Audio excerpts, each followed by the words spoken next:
Good morning students. आज हम संस्कृत का सेकंड चैप्टर पढ़ेंगे जिसका नाम है विलस्य वाणी न कदापि में श्रुता। इसकी हिंदी है बिल की आवाज़, वाणी आवाज़ न कदापि में श्रुता, मैंने कभी नहीं सुनी, मैंने बिल को कभी बोलते हुए नहीं सुना।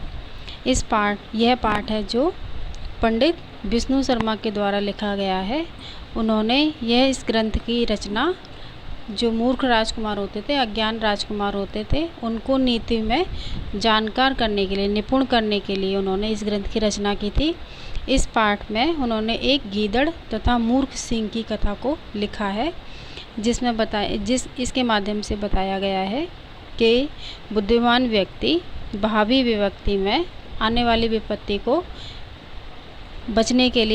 से बचने के लिए किस तरह से अपना उपाय सोचकर सुखी हो जाता है या बच जाता है उससे, विपत्ति से, जबकि मूर्ख व्यक्ति उसका पश्चाताप ही करता रह जाता है या उसको हानि होती है उससे, क्योंकि वो उपाय नहीं सोच पाता है, वो मूर्ख है। इसलिए उन्होंने इसकी ग्रंथ की रचना की है।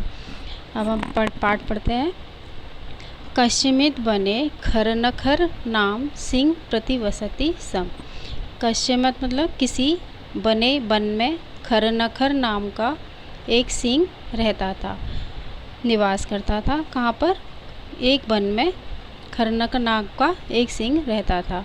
सह कदाचित इतस्ततः परिभ्रमण क्षुधार्त न किंचिदपि आहारम प्राप्तवान। वह एक बार इधर उधर, इतस्तत मतलब इधर उधर, परिभ्रमण घूम रहा था, क्षुधार्त भूख से व्याकुल होकर। वह कौन? सिंह एक बार वन में इधर उधर घूम रहा था, अब भूख से व्याकुल होकर। न किंचिदपि आहारम प्राप्तवान, लेकिन उसको कुछ भी खाने के लिए, भोजन करने के लिए प्राप्त नहीं हुआ। तत् सूर्यास्त समय एका महती गुहा दृष्ट्वा स अचिंत्यतु। तब उसे सूर्यास्त समय, सूर्य के अस्त होने के समय पर, शाम के समय में एक महती बहुत बड़ी गुफा उसने देखी। उसको देखकर वह सोचता है, अचिंत्यतु शेर सोचता है, नूनम एतस्य गुहाया, निश्चय ही इस गुफा में रात्रो कोऽपि जीव आगच्छति। निश्चय ही इस गुफा में रात को कोई भी जीव आता है। उसने उस गुफा को देखकर सोचा, निश्चय ही इस गुफा में कोई रात को जीव आता है। अतः अत्रैव निर्गुणो भूत्वा तिष्ठामि इति, इसलिए यहाँ निर्गुणो मतलब छुपकर यहाँ मैं बैठ जाता हूँ। उसने सोचा मैं यहाँ छिपकर बैठ जाता हूँ। एकस्मिने अंतरे गुहाया दधिपुच्छ नाम सृगाल तत्समा आगतम। एकस्मिन कुछ देर बाद, अंतरे गुहाया स्वामी, कुछ देर के अंतर पर वहाँ गुफा का स्वामी दधिपुच्छ नाम का एक सियार वहाँ पर आता है। तब स च यावत् पश्यति तावत् सिंह पद्यति गुहाया प्रविष्टा दृश्यते न च बाहिर्गता। मतलब वह देखता है, जब वो आता है वहाँ पर गुफा का स्वामी सृगाल है, जो सियार है, वह आता है तो वह देखता है जहाँ वहाँ पर उस तावत सिंह पद्यति, गुफा के अंदर प्रवेश करने के सिंह के पैरों के निशान हैं। न चा बाहिर गता, लेकिन बाहर आने के नहीं हैं। सिंह पद्यति गुहाया प्रविष्टा, प्रवेश करने के तो हैं गुफा में उसके सिंह के पैरों के निशान। न चा बाहिर गता, लेकिन बाहर आने के नहीं हैं।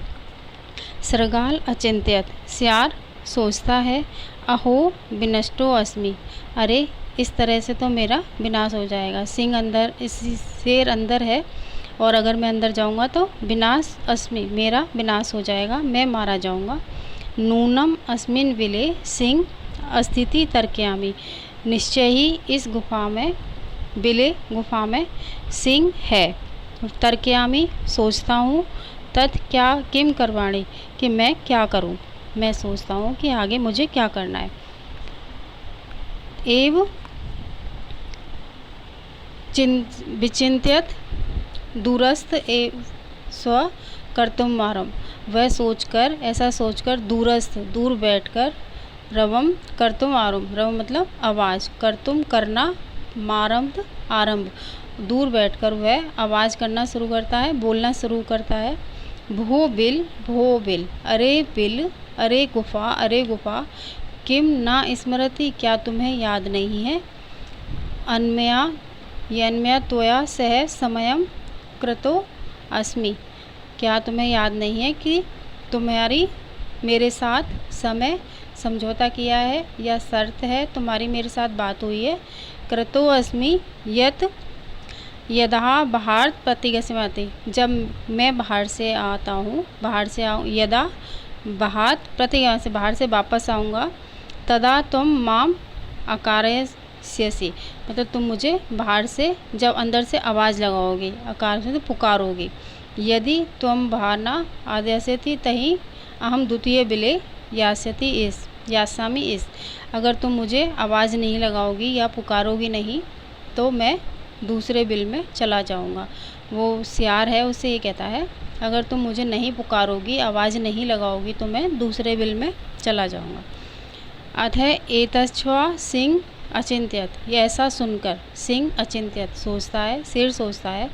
नून मेसा गुहा स्वामी सदा आसम्मानम करोति, आह्वानम करोति, निश्चय ही, नून मेसा निश्चय ही, गुफा का स्वामी जो बिल में बैठा है उस शेर, उसका स्वामी सदा उसका आह्वान करता होगा, आह्वान करता है। परंतु मद भयात न किंचित वदति, लेकिन मेरे डर से वह कुछ भी नहीं बोलता है।